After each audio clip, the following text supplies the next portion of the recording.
high in the rugged mountains of the northern Aegean, where the wind howls through jagged cliffs and the mists cling to the pines.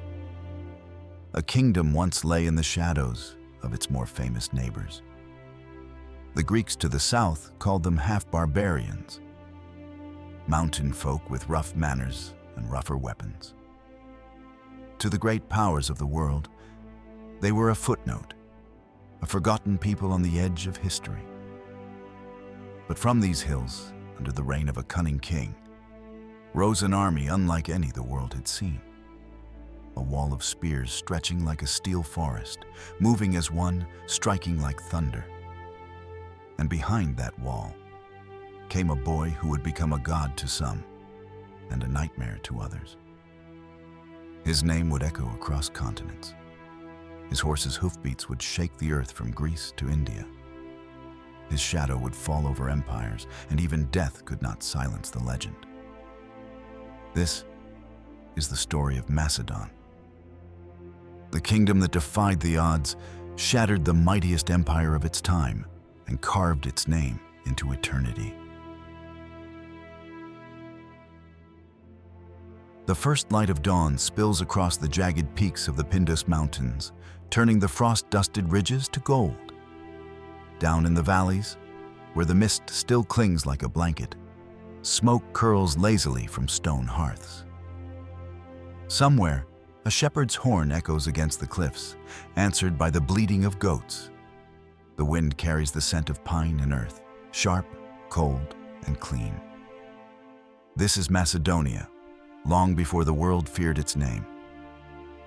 To the south lies the glittering world of the Greek city-states. Athens with its marble temples, Sparta with its iron discipline, Corinth with its bustling harbors. But here, in the northern highlands, life is carved not in stone, but in the muscle and calluses of those who work the land. The Macedonians are farmers and hunters, craftsmen and warriors, bound not by sprawling democracy or strict militarism, but by the loyalty they owe to their king, who is less a distant ruler and more the chieftain of a great clan. In these early days, Macedonia is a land of contrasts. The hills are rich with timber, the rivers teem with fish, the valleys produce grain enough to feed the people. Yet the land is also scarred by old rivalries, clan against clan, village against village. In the palace at Aegae, a king sits on a throne of carved wood, wearing armor handed down from his father and his father before him. His power is real but limited. The loyalty of his nobles is a fragile thing, bound by blood ties and personal honor rather than unshakable law. The Macedonians are not strangers to war. Border raids are as common as the change of seasons, and every man learns the use of the spear from a young age. Yet this is not war as the Greeks know it. No grand phalanxes clashing in open fields, no formal declarations of battle. Here, war is swift and brutal, fought in ambushes along mountain trails, in lightning strikes against enemy villages. To the Greeks, Macedonia is a backwater. The philosophers of Athens speak of them with a curled lip, dismissing them as half-civilized, their kings as little more than ambitious warlords. Sparta barely acknowledges them at all. And perhaps, in some ways, the Greeks are right. Macedonia has no Parthenon, no written laws that span generations.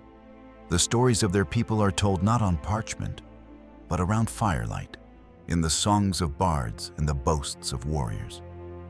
Yet, in that rugged simplicity lies a different kind of strength. The men are hardened by the land, by winters that bite to the bone, by summers that demand toil from sunrise to sunset. They are riders born to the saddle, archers who can pick a deer from the shadow of a pine at 100 paces, fighters who can endure hunger and cold without complaint.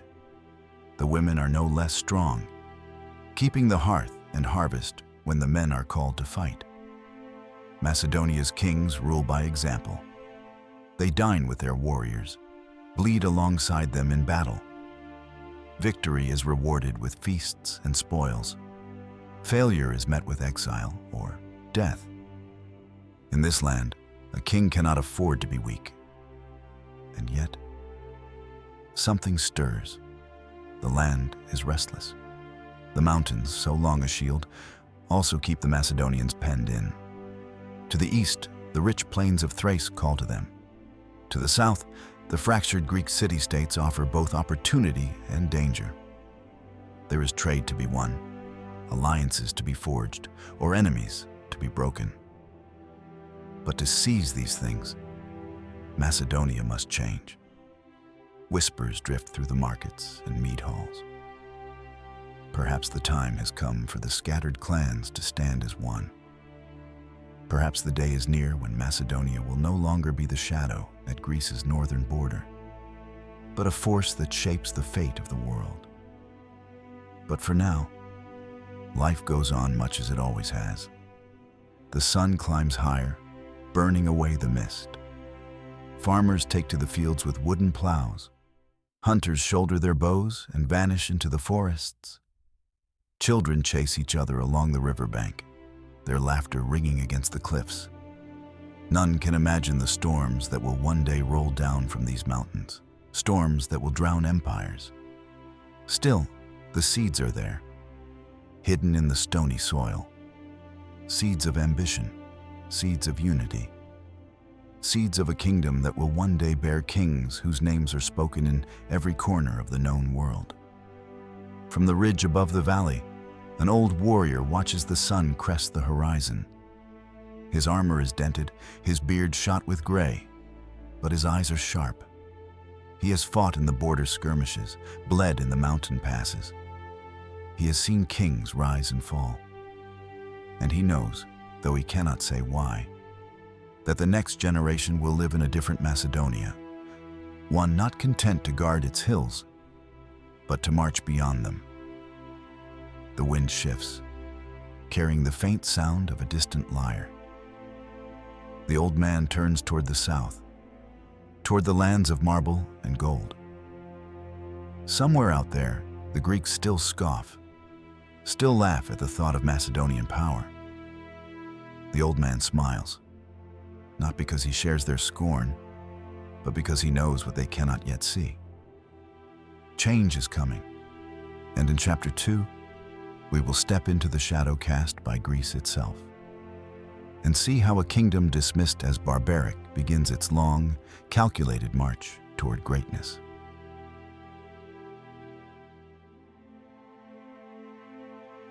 From the marble steps of Athens to the spear-lined streets of Sparta, there is one opinion the Greek city-states have always shared.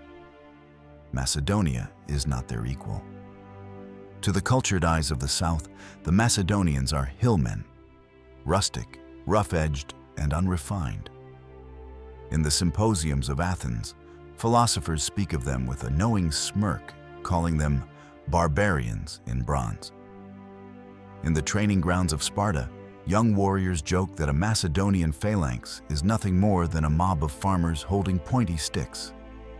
To the Greeks, true civilization is measured in marble temples, written laws, and philosophers who can debate the nature of the soul until the sun dips below the horizon.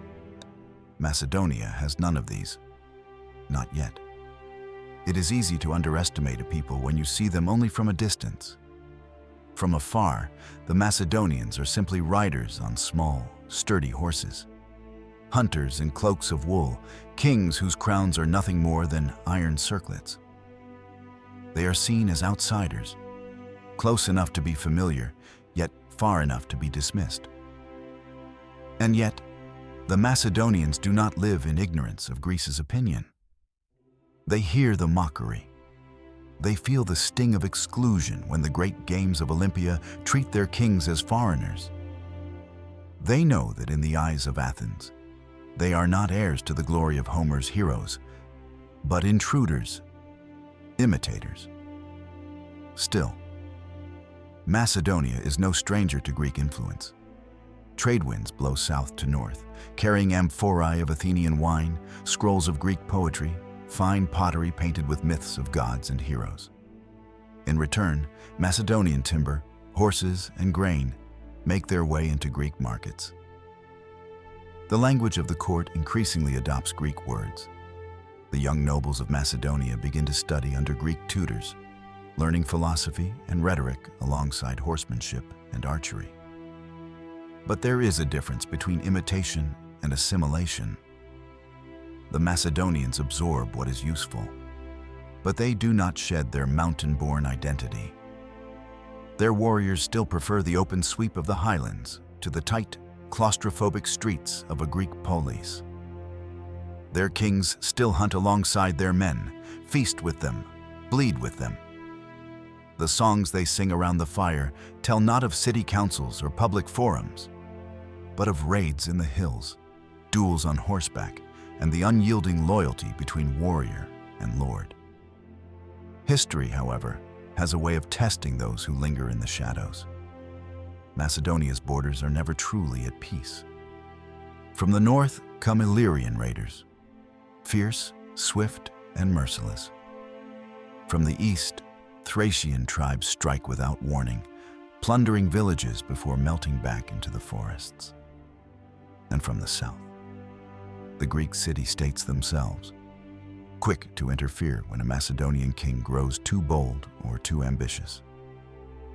There are defeats, some small, some humiliating.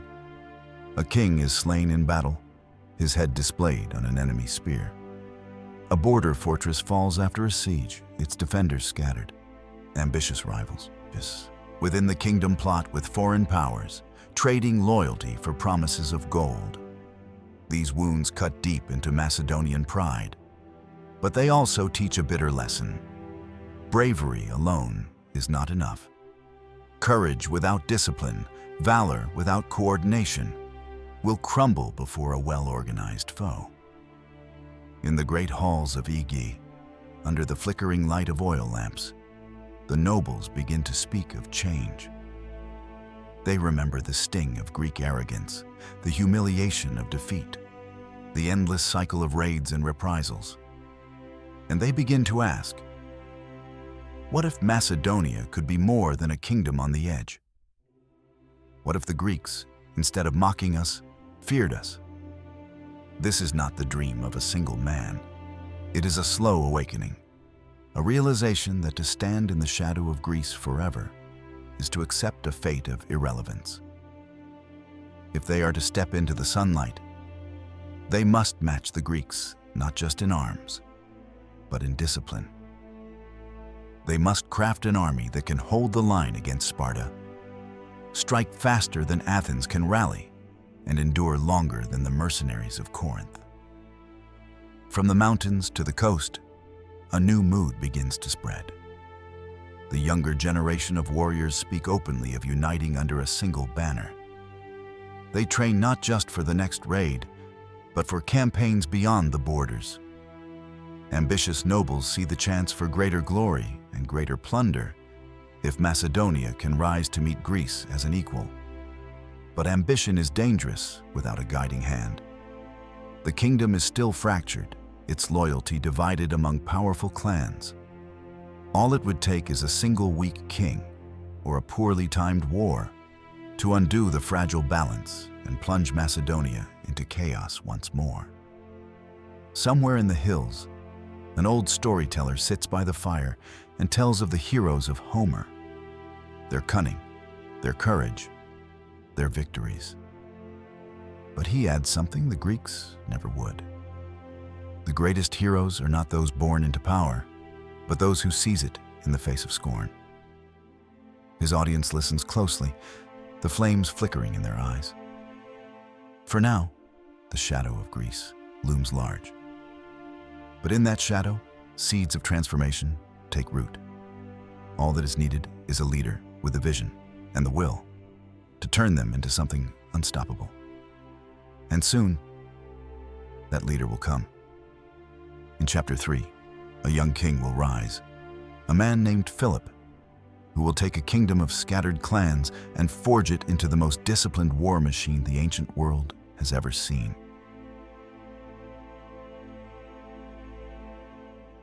The year is 359 BC.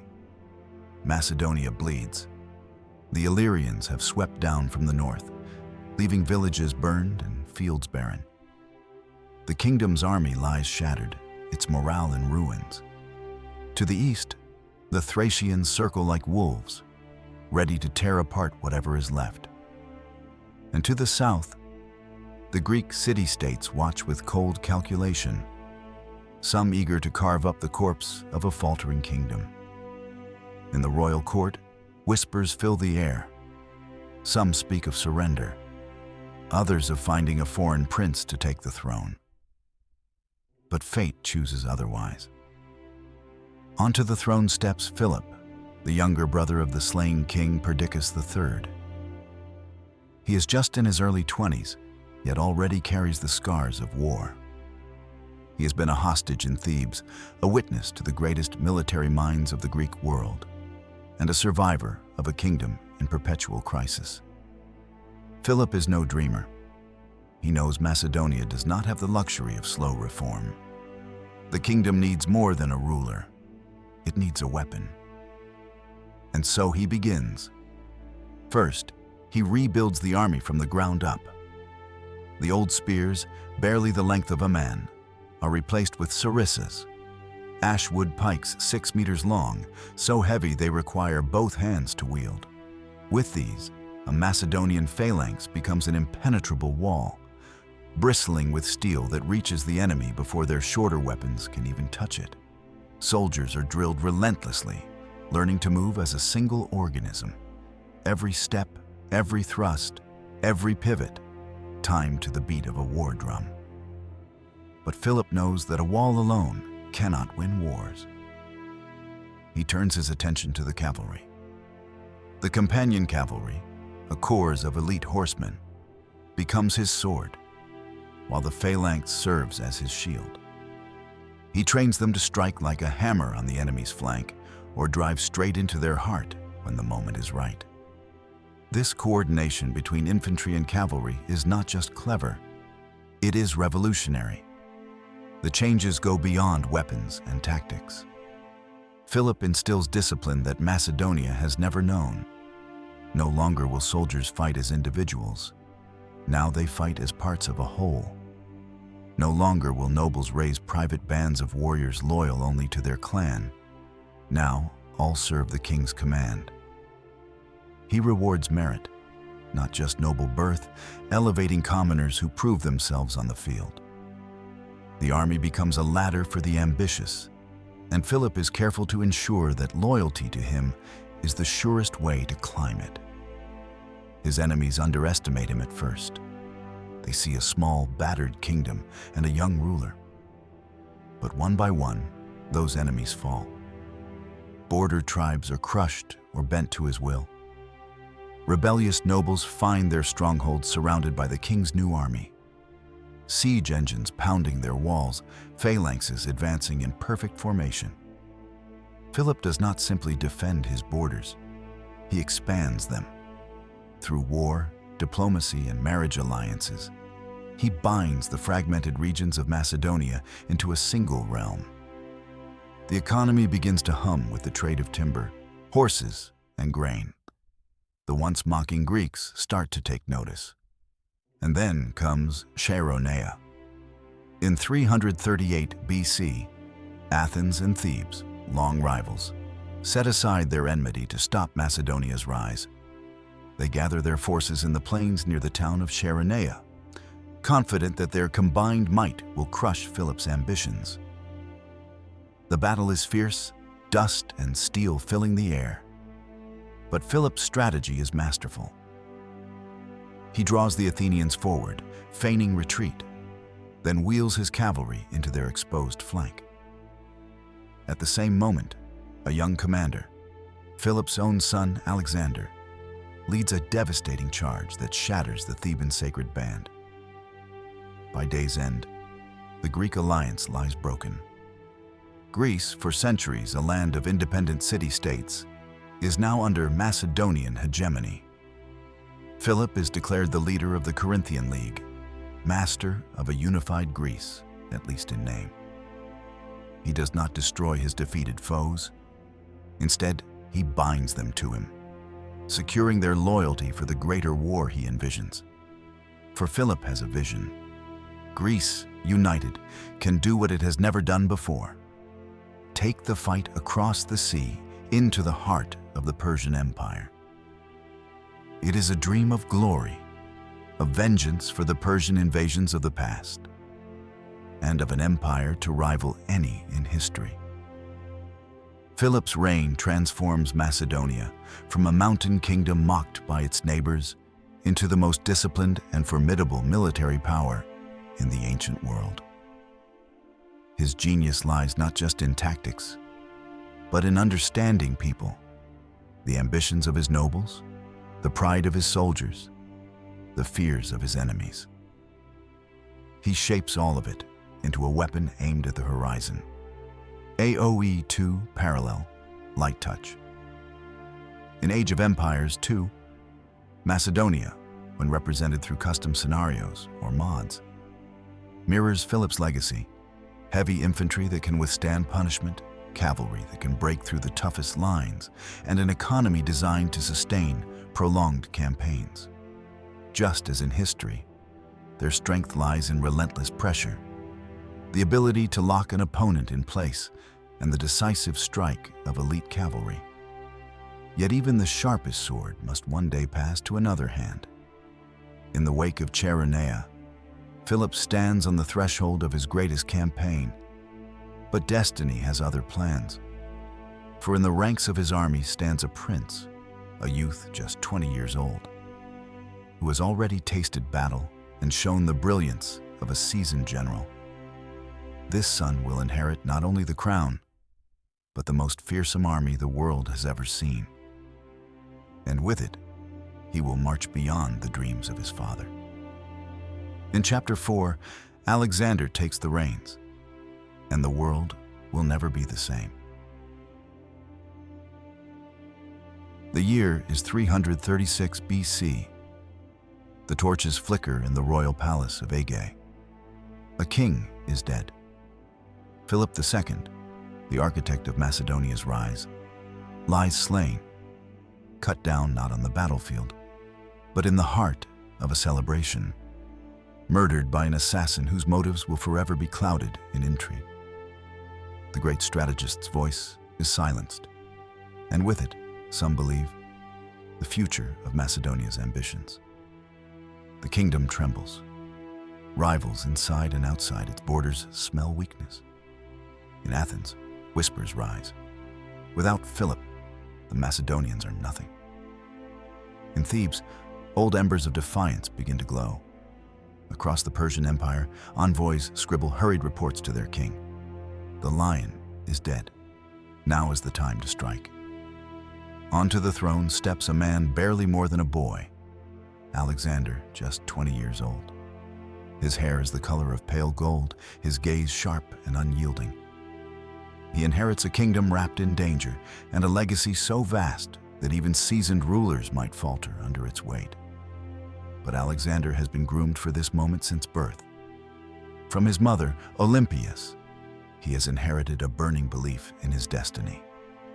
From his father, he inherits the greatest military machine the ancient world has ever seen: the Macedonian phalanx, the Companion Cavalry, the siege engineers, the discipline, the unity. He also inherits enemies, many and eager to test him. Alexander wastes no time proving that the throne has not fallen into weak hands. When Thebes rises in rebellion, Alexander responds with terrifying speed. He marches his army south in days, covering distances so quickly that the Thebans scarcely believe the reports of his approach. To them, the boy king will need time to muster his forces. To them, this is a moment to reclaim Greek freedom from Macedonian rule. They are wrong. Alexander's arrival is like a storm breaking over the city. His army surrounds Thebes, siege engines rumble into position, and the gates shudder under the blows. The Thebans fight bravely, but Alexander's strategy is precise, relentless. The walls are breached, the resistance crushed. And then comes the message, the one the world will never forget. Thebes is destroyed. Its people are scattered or sold into slavery, its buildings reduced to rubble. Only the house of the poet Pindar is spared out of Alexander's respect for his art. This is not just vengeance, it is a warning. To Athens and all Greece, the message is clear. Macedonia is not weakened. The torch has not dimmed. If anything, it burns hotter. Alexander's destruction of Thebes is brutal, but it is also calculated. It ensures that no Greek city will dare challenge him as he turns his eyes eastward. He secures the loyalty of the Corinthian League, the alliance his father forged, and has himself named its leader. Greece is once more united, though uneasily, under Macedonian command. Standing before his soldiers, Alexander speaks not of merely holding what they have, but of reaching for something greater. He reminds them of Philip's vision, to march into Asia, to humble the Persian Empire, to avenge the invasions of Xerxes and Darius, and to carve an empire worthy of legend. For Alexander, this is more than a campaign, it is destiny. From his youth, tutored by Aristotle himself, he has studied the myths of Achilles and the great heroes of Homer's Iliad. But where others see stories, Alexander sees a blueprint for immortality. Conquest is not just about territory. It is about leaving a mark on the world so deep it will echo for millennia. And so the boy king prepares to lead the greatest invasion the ancient world has ever seen. The Persian Empire looms vast, its borders stretching from the Aegean Sea to the mountains of India. Its armies number in the hundreds of thousands. Its wealth is unmatched. To most men, the thought of challenging such a power would be madness. But Alexander has the Macedonian war machine, perfected by his father and now honed for an even greater task. He reorganizes his forces, ensures supplies are in place, and calls for engineers to prepare for river crossings, sieges, and long campaigns. His army is not the largest in the world, but it is the most disciplined, the most adaptable, the most lethal. In the spring of 334 BC, Alexander stands at the shores of the Hellespont, the narrow strait between Europe and Asia. He will cross into history as few ever have. Before setting foot on the far shore, he makes a symbolic gesture, casting a spear into the soil of Asia, claiming it as land won by the spear's edge. This is no mere raid. This is the opening move in a campaign that will break the spine of an empire. In Age of Empires II, a Macedonian-inspired civilization reflects this moment in history with powerful heavy infantry and elite cavalry. Forces that can respond with crushing speed to rebellion or opportunity. The way Alexander strikes Thebes is much like an AoE 2 rush, swift, overwhelming, and decisive before the enemy can fully prepare. But just as in the game, victory over one opponent is not the end. It's the launch pad for the next, greater conquest. Alexander is still young, but already the world begins to see him not merely as a ruler, but as something more, a force of nature, a man destined to reshape the map. The torch Philip lit now blazes in his son's hand, casting its light not just across Macedonia or Greece, but across the entire known world. The siege of Thebes is over. Greece is quiet. The armies are ready. Ahead lies Asia, the vastness of Persia, and challenges greater than anything Macedonia has ever faced. In Chapter 5, we march with Alexander into the heart of the Persian Empire and watch as the mightiest realm of the age begins to crack. Spring, 334 BC. The waters of the Hellespont churn beneath the keels of Macedonian ships. Alexander stands at the prow, the wind whipping through his golden hair, eyes fixed eastward toward Asia. Behind him, 30,000 infantry and 5,000 cavalry, the finest fighting force the ancient world has ever known. Wait for the order that will change history. As the prows kiss the Asian shore, Alexander leaps into the surf. He hurls a spear into the soil, claiming Asia as land won by the sword. The invasion has begun. The Battle of the Granicus. The first challenge comes quickly. At the river Granicus, the Persian satraps, governors of the western provinces, have gathered their forces to block Alexander's advance. The Persians, confident in their cavalry's superiority, line the far bank. Their plan is simple: smash the Macedonians as they attempt the dangerous river crossing. The Granicus is swift, its banks slippery. To attack here seems reckless, suicidal even. But Alexander thrives on audacity. He orders his companion cavalry forward, the long sarissas of the phalanx glinting behind them. Horses plunge into the water, hooves churning foam. Arrows whistle overhead.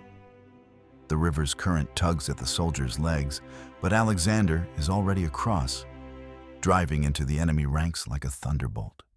His cavalry punches a hole, and the phalanx surges through it, shields locked, spears leveled. The Persian line buckles, then breaks. By day's end, the satraps are dead or scattered. Asia Minor lies open. Alexander does not slow. Momentum is everything. The next year, the stakes grow higher.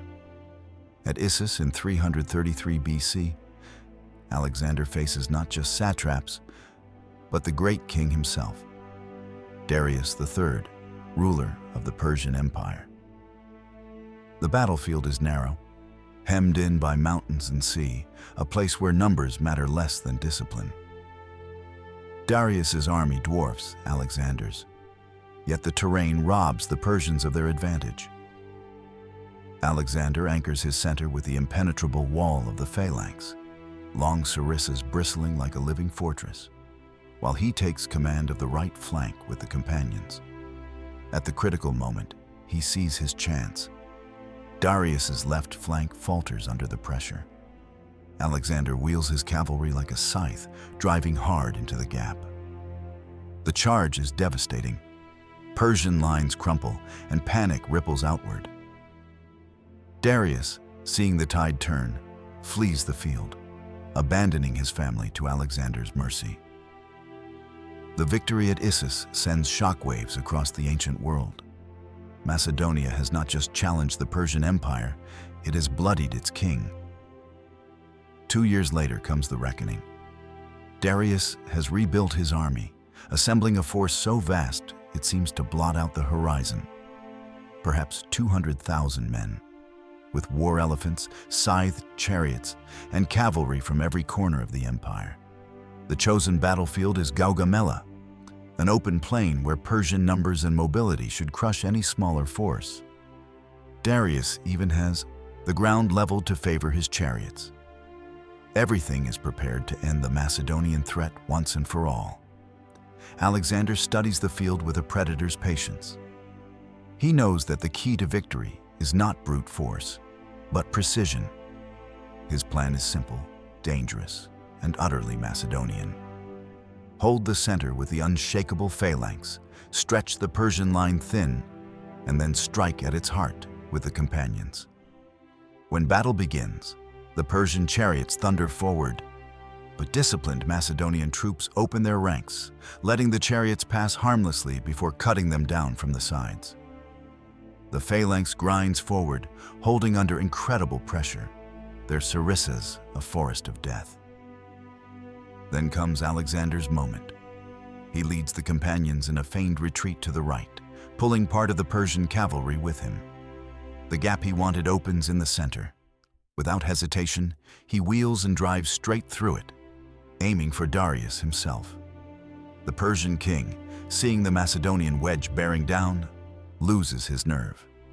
Once again, he flees. His army, seeing their king gone, collapses into chaos. Gaugamela is not just a victory.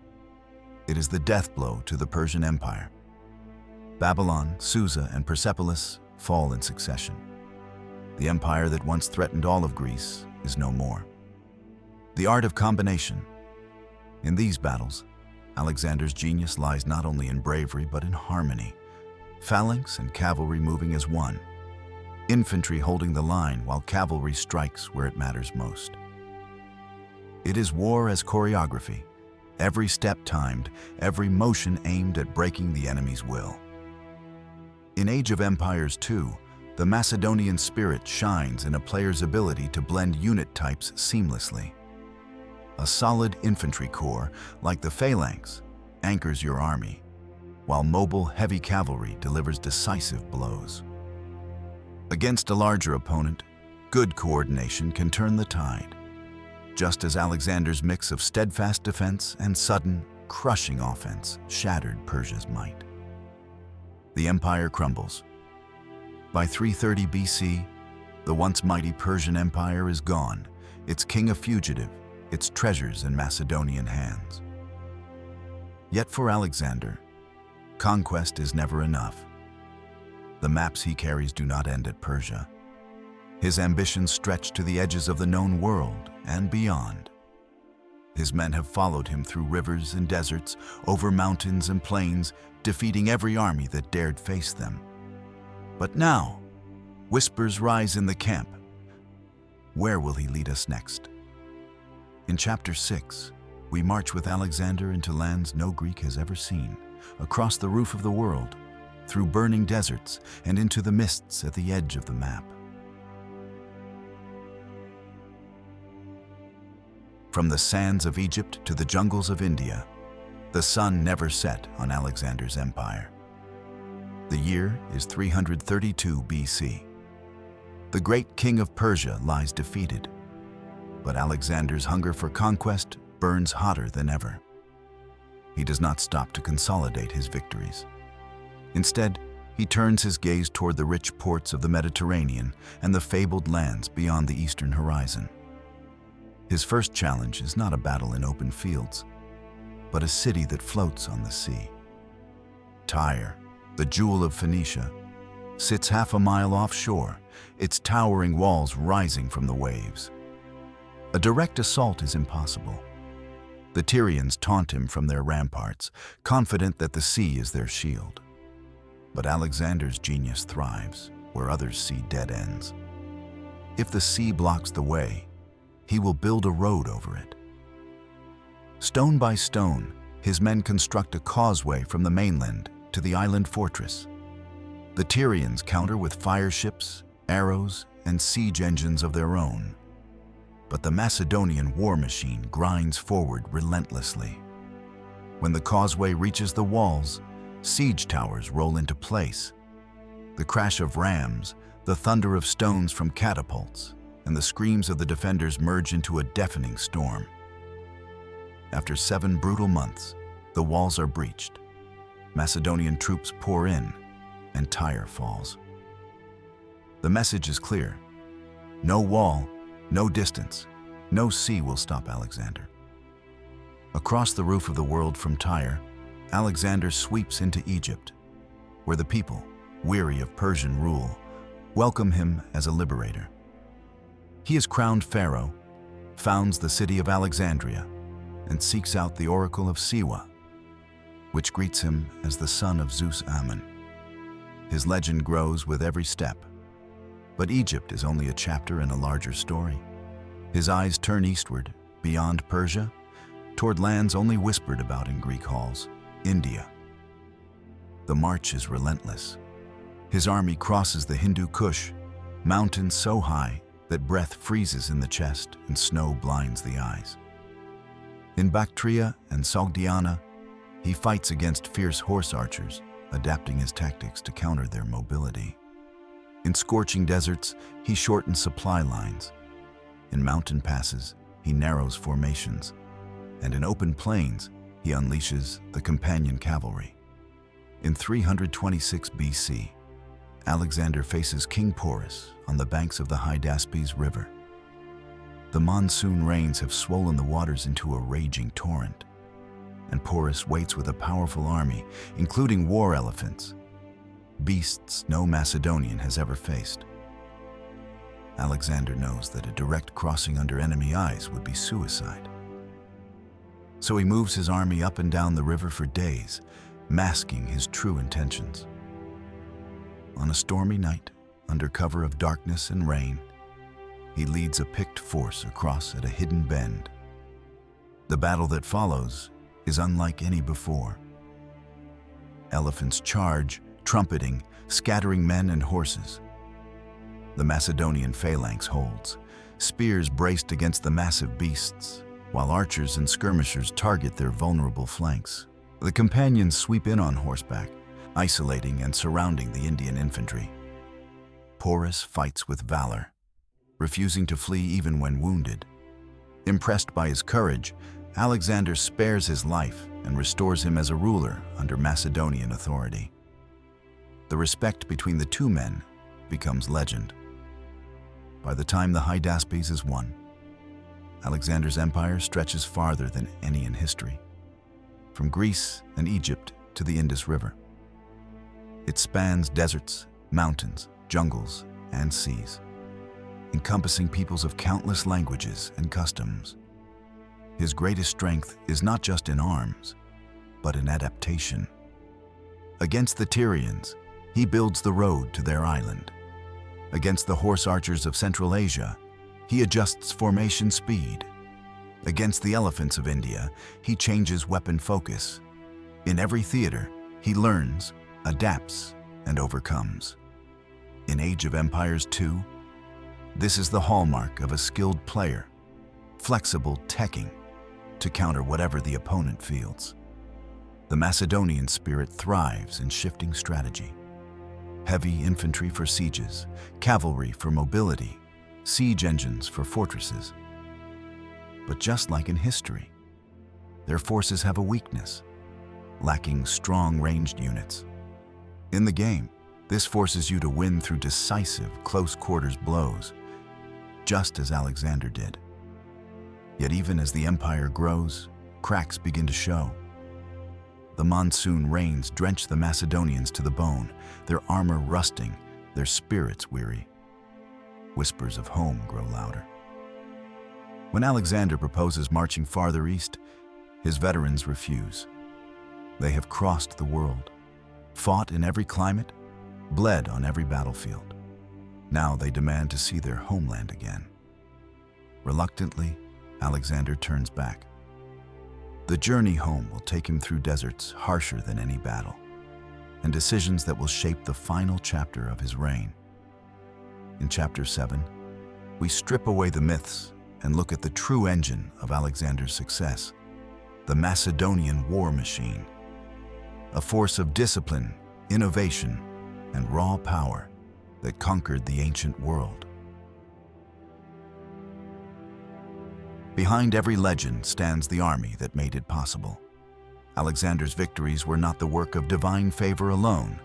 They were the product of a military machine engineered for dominance. Forged under Philip II and tempered in the fires of Alexander's campaigns, the Macedonian army was a fusion of discipline, innovation, and relentless aggression. The Sarissa phalanx, an impenetrable wall of spears. At the core stood the phalanx, but not the short spear formation of old Greece. Philip had revolutionized it by giving each infantryman a sarissa, a pike over 6 meters long.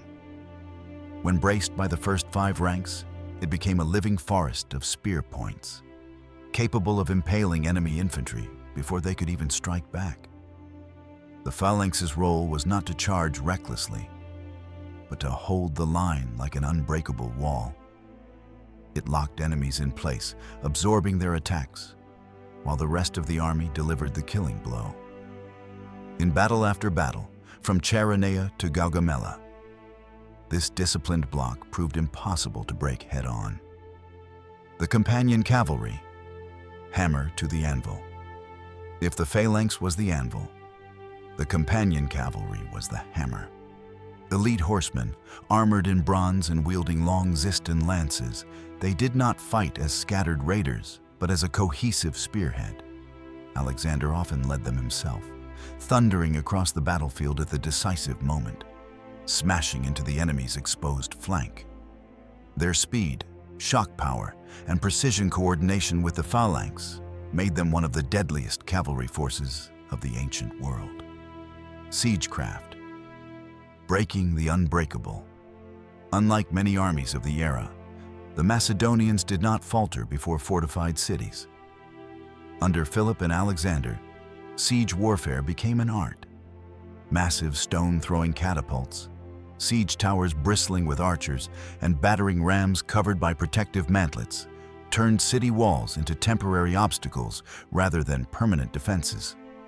From Olynthus to Tyre, the Macedonians demonstrated that no stronghold was beyond their reach.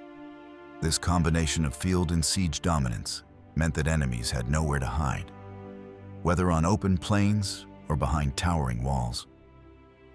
The hidden backbone, logistics, and officer corps victories were not won on the battlefield alone. The Macedonian army moved like a living organism, fed by a constant flow of supplies, grain, fodder, weapons, delivered by a tightly organized logistics network. Equally vital was the officer corps. Alexander inherited from Philip a cadre of seasoned commanders who could lead with initiative. In an age where many armies relied entirely on the will of a single general, the Macedonian system empowered sub-commanders to adapt in real time.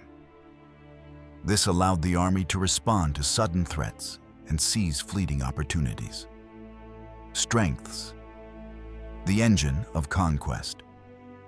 The Macedonian war machine excelled in three critical areas. 1. Discipline. Soldiers drilled relentlessly until formation changes were instinctive. 2. Shock power. The combined strike of phalanx and cavalry could shatter enemy morale in minutes. 3. Versatility. Mastery of siegecraft meant that no type of warfare was beyond their reach. With these strengths, Alexander could strike hard and fast, overwhelming opponents before they had time to react. Weaknesses: the cracks beneath the armor. But perfection was an illusion. The very formation that made the phalanx invincible on flat ground became vulnerable in rough terrain. On steep hills or in dense forests, the long sarissas tangled and lost their advantage. In Age of Empires II, Macedonian-style play thrives on relentless offense, pushing with heavy infantry and cavalry before the enemy can mount a counter. Siege units break defenses, while powerful melee troops dominate open battles.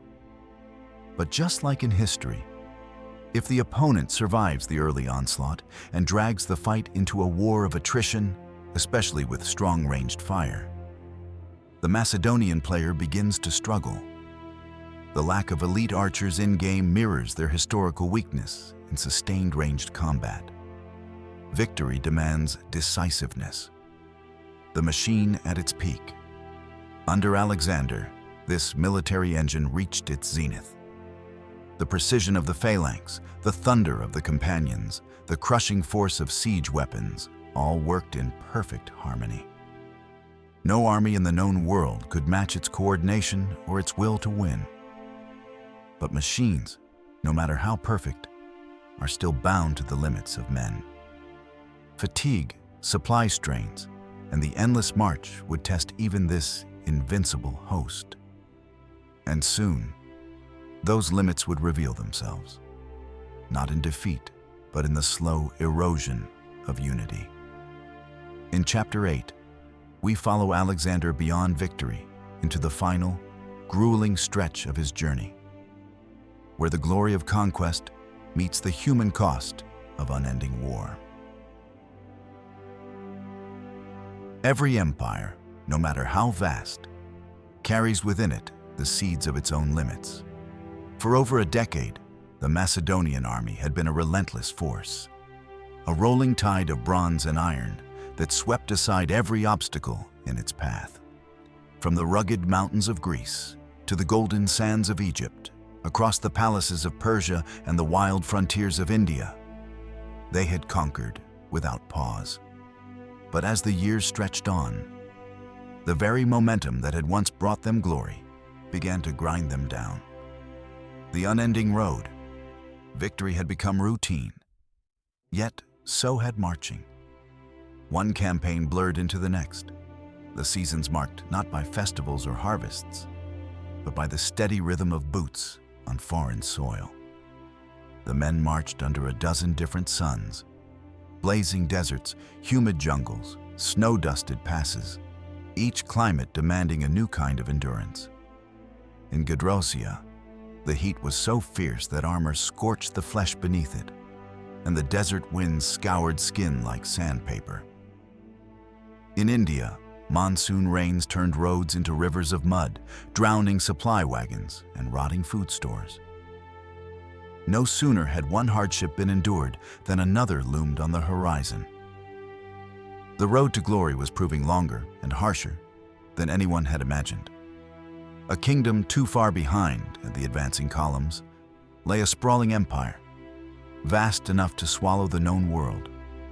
But vastness came with fragility. Cities conquered one year rebelled the next. Local rulers who had sworn loyalty began plotting in secret.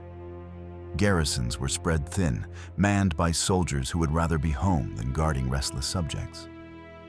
Supply lines stretched across deserts and mountains, vulnerable to raiders and storms. A single broken link could starve an entire army.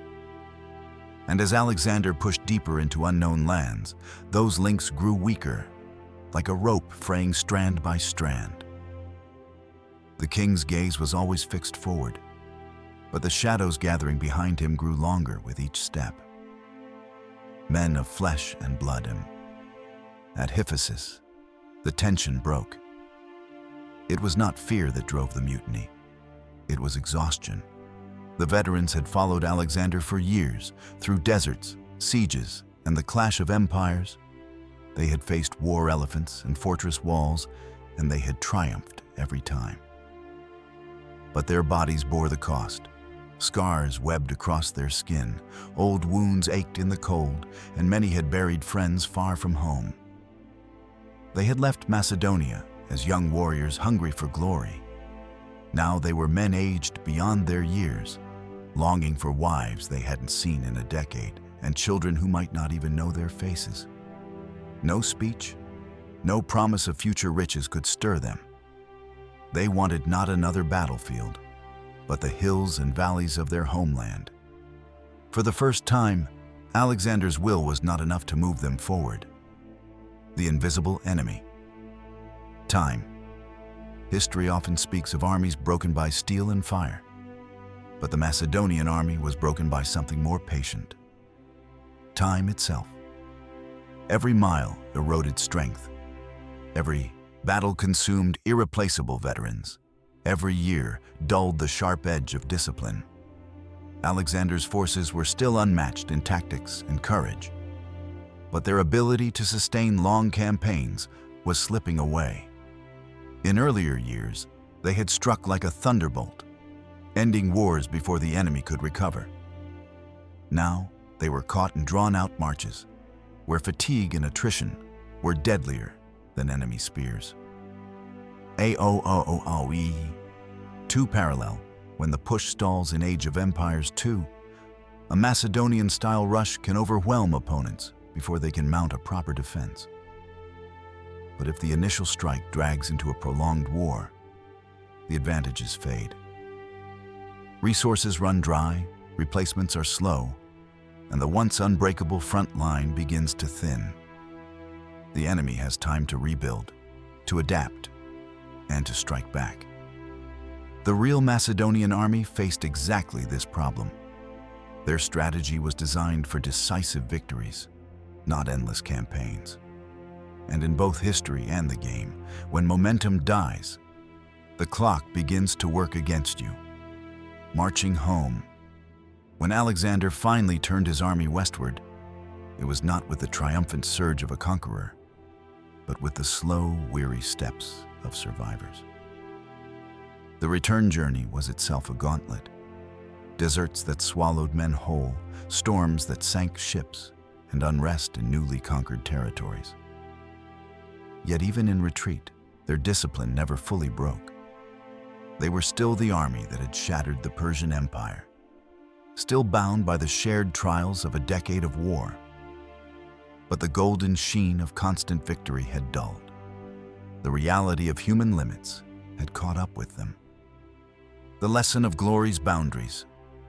The Macedonian Empire at its height was a marvel. Its military unmatched, its leader a figure out of legend. But even the mightiest armies are made of mortal men, and even the grandest dreams must face the stubborn truth of distance, time, and exhaustion. The limits of glory are not always drawn by defeat on the battlefield. Sometimes they are carved silently into the hearts of those who bear the weight of conquest. Next, in Chapter 9, the story reaches its inevitable end. We will stand beside Alexander in his final days, as the conqueror who once sought the edge of the world meets a horizon he cannot cross. Some deaths echo louder than 1,000 victories. The air in Babylon was thick that summer, not just with the heat, but with an unspoken tension. Alexander had returned from the edge of the world, his body worn by wounds, fevers, and the unrelenting pace of his conquests. His plans for the future, grand, impossible plans, were still spilling from his lips. A campaign into Arabia, the exploration of distant seas, the founding of cities that would carry his name for centuries. The conqueror had no intention of stopping, but fate had other plans. The last banquet. The night was filled with celebration, music, wine, and the clamor of warriors reliving old victories. The king, still only 32, was at the center of it all, raising cups and trading boasts. To his men, Alexander seemed invincible, a man more akin to the heroes of Homer than to any mortal ruler. Yet the next day, a fever began to take hold. At first, no one thought much of it.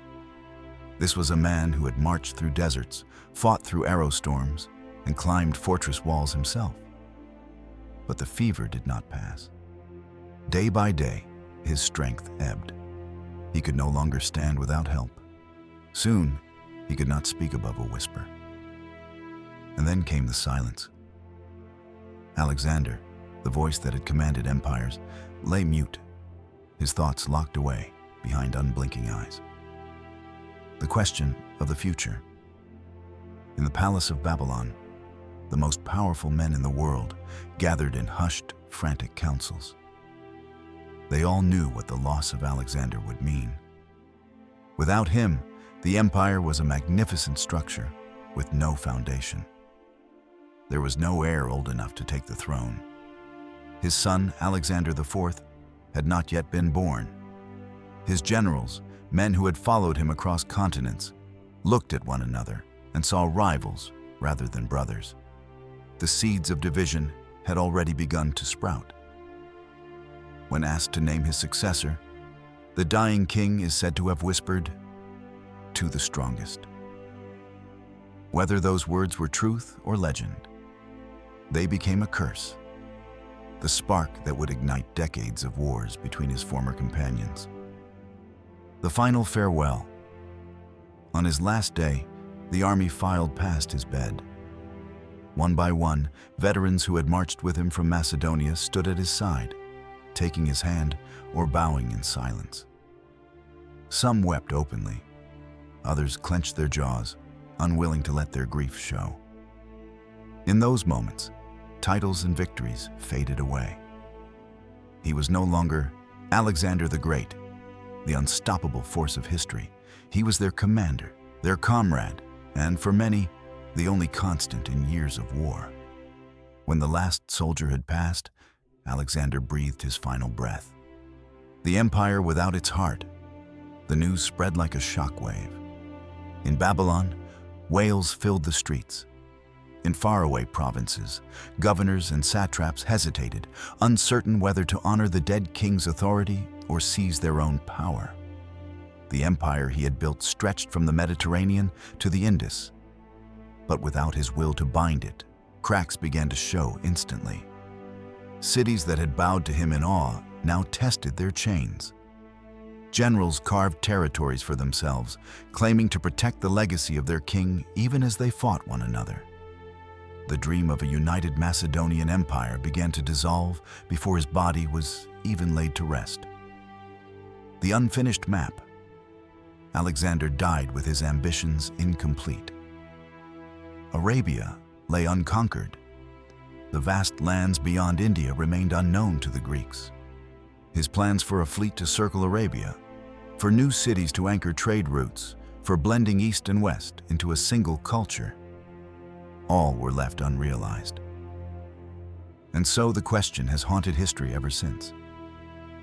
If he had lived, how far could he have gone? Would his empire have reached the Atlantic? Would it have crossed into China? Or would the limits of distance and human endurance have found him, no matter how far he marched? We will never know. AOE 2 parallel, when the leader falls. In Age of Empires 2, no matter how powerful your army, the sudden loss of your central command, your king in a regicide match, ends the game instantly. The troops remain on the field, but without leadership, their purpose evaporates. In history, the Macedonian army was still unmatched in skill, but Alexander's death was the equivalent of losing that irreplaceable keystone. The game was not lost immediately, but the end was inevitable. The silence. After the storm in life, Alexander was a storm, sweeping across continents, reshaping the world with every step. In death, he left behind a strange silence. His name would echo for millennia, carried in the mouths of poets, historians, and kings who sought to claim his mantle. But for those who had followed him from the beginning, the world seemed suddenly smaller.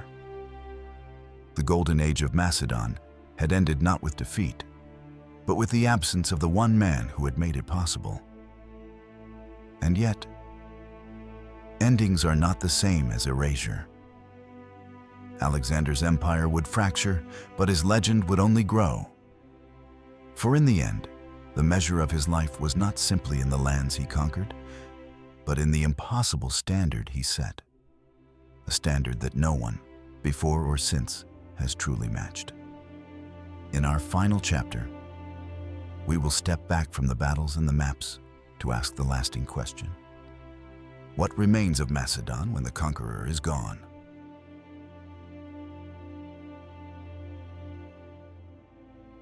Empires fall. Legends endure. When Alexander breathed his last in Babylon, his empire was the largest the ancient world had ever seen. Yet, like a vast mosaic held together by a single hand, it could not survive once that hand was gone. In the years that followed, the unity of Macedon shattered, not in an instant, but in a slow, inevitable unraveling. The shattered empire. The great generals who had once sworn loyalty to Alexander now turned their swords on each other.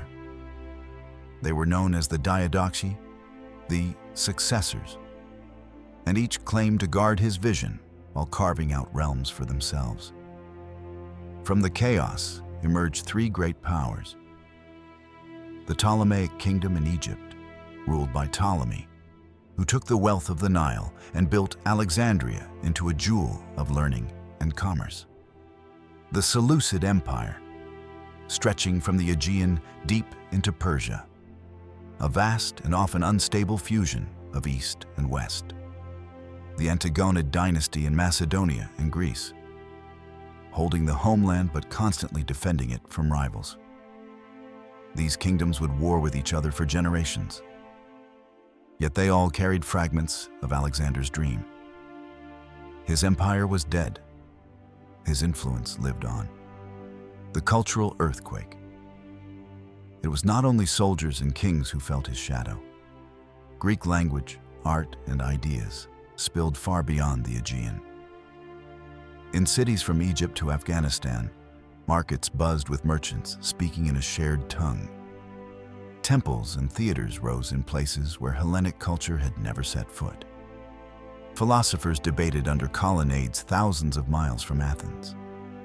This was the Hellenistic Age, an era where the boundaries between East and West blurred. Trade networks stretched across continents. Knowledge flowed between cultures. Even in distant Bactria, Greek coins and statues bore the faces of rulers who dressed like Macedonians, yet ruled over Persian and Indian subjects. Alexander's armies had carried more than weapons. They had carried a culture, and it would outlive the empire itself. The military blueprint.